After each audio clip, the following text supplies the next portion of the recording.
Welcome to MA307, a distance learning classroom designed to teach students music around the world.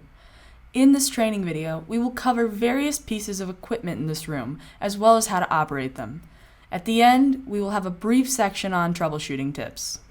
When you first come into the classroom, you will see the piano, 2 TVs, 2 cameras, and a rolling cart for operating the computer.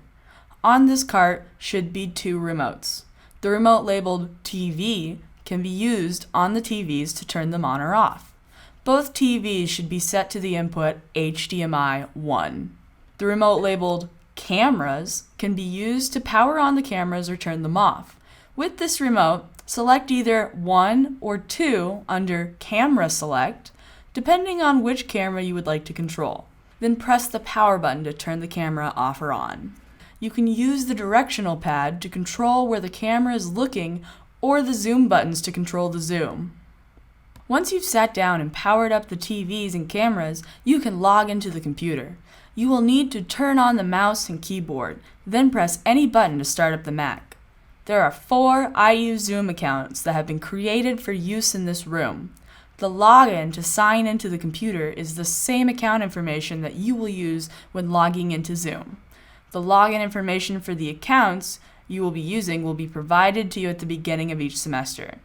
The accounts are JSOM-DTLL, JSOM-DTL2, JSOM-DTL3, and JSOM-DTL4. Once you've logged into the Mac, you can open Zoom in 2 different ways.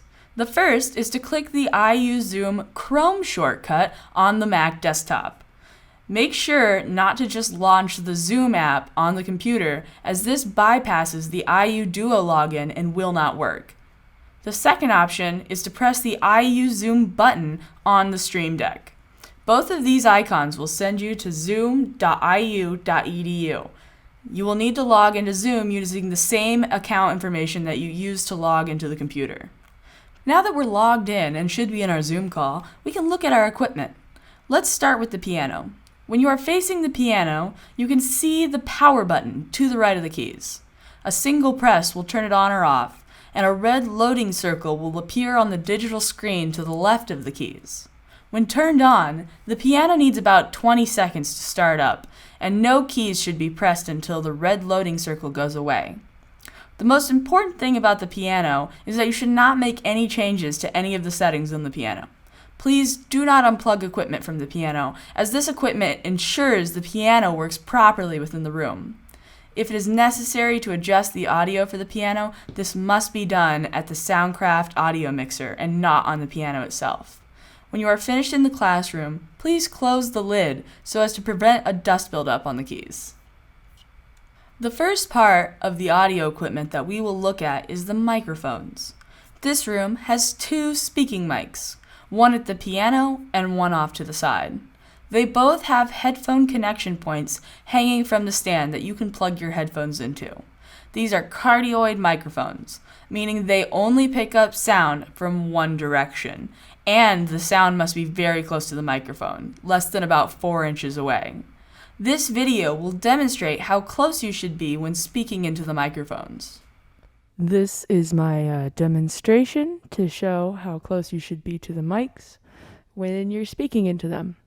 Because if you talk back here, it becomes much harder to hear, as I'm sure you can hear right now.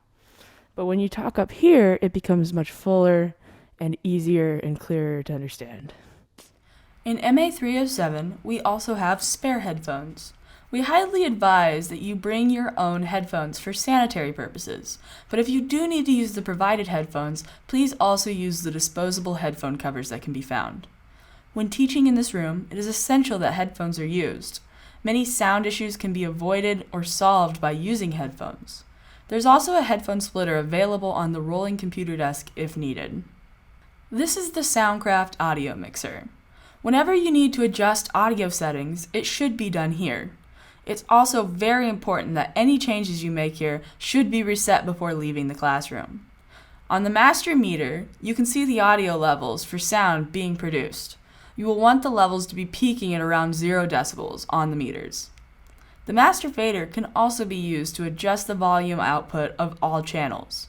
If the volume in the headphones is too quiet or too loud, adjust this fader. For sending audio to the computer, as in from the piano to the computer, you will need to make sure the aux 1 and 2 sends, the green dials, are turned up on each channel you want to send. For our purposes, we already have these turned on for the piano channels and the mic channels. Audio from the computer comes in on channels 11/12, labeled as MAC return. With the current setup, adjusting the faders for the piano and mics will only adjust the audio level heard by teachers in their headphones. This will not adjust the audio being sent over Zoom to students. To adjust the audio being sent to students, you will need to adjust the green dials labeled aux 1 and 2. These are the PTZ cameras. This means that the remote labeled cameras can control the pan, tilt, and zoom of each camera. They should be shut off before you leave using the camera remote. Select the number of the camera that you would like to operate on the remote, then press the power button to turn the camera off or on. The Ultra 8 Hovercam is an additional camera that can be found in MA307. It is usually located on the rolling computer desk. To use it, simply press the power button and it should become a selectable video input in Zoom. The Ultra 8 Hovercam can be picked up and moved around to where it is most useful, though please return it to the rolling computer desk before you leave the classroom. We also have the Stream Deck. This can be used to easily control the functions in Zoom. The Stream Deck should be automatically powered on and off with the computer, though most of the buttons are only functional while Zoom is running. Finally, when you are finishing up in the classroom, please take a look at the list of things posted to the door. It's important that any changes made to the space are reset before you leave. Also, please remember to log out of the computer, turn off the wireless keyboard and mouse, turn off the cameras and TV, disinfect the surfaces with the provided cleaning supplies, turn off the piano and close the lid, turn off the lights, and lock the door. This is a shared space, and it's important that we think of the next person coming to teach and be respectful of each other's time and environments. Now we are going to talk about some quick troubleshooting techniques. A lot of the problems encountered in this space happen when someone is not using headphones. If you are experiencing an issue, try using headphones and see if that helps. If the problem is that the camera image freezes when it is selected as the video input in Zoom, this can be fixed by simply turning the frozen camera off then back on again. When powering off the camera on the camera remote, the camera will spin around and come back to its home position and will not be a selectable video input in Zoom while it is off. Press the power button again to turn the camera back on, and it will take a moment for the camera to reappear as a selectable video input. If the piano is making sound that can be heard without headphones, when facing the piano, beneath the keys on the left is a knob and a headphone jack.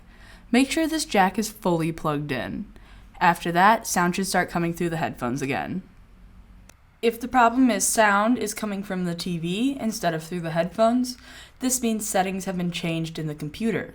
Go to the Mac's System Preferences, select Sound, and make sure the output is set to the Soundcraft audio mixer.